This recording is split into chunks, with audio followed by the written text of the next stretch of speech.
කාලි ආදරය කරාට ශිවට ශිව බැන්දේ පාර්වතීව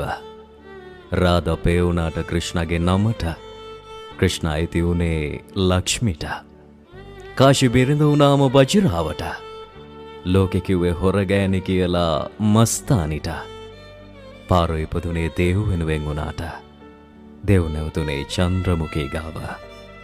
මාධවී මවක් වුණාට කෝවලන්ගේ ලයට කෝවලන් නැවතුනේ අන්තිමට කන්නකී ගාව ජීවිතේ බෙදාගත්ත දෙන්නෙක් වුණාට තව කෙනෙක් තනි වුණා ආදර කතාවල ප්‍රේමය ඉපදුනේ හිතක වුණාට විවාහය ලියවුනේම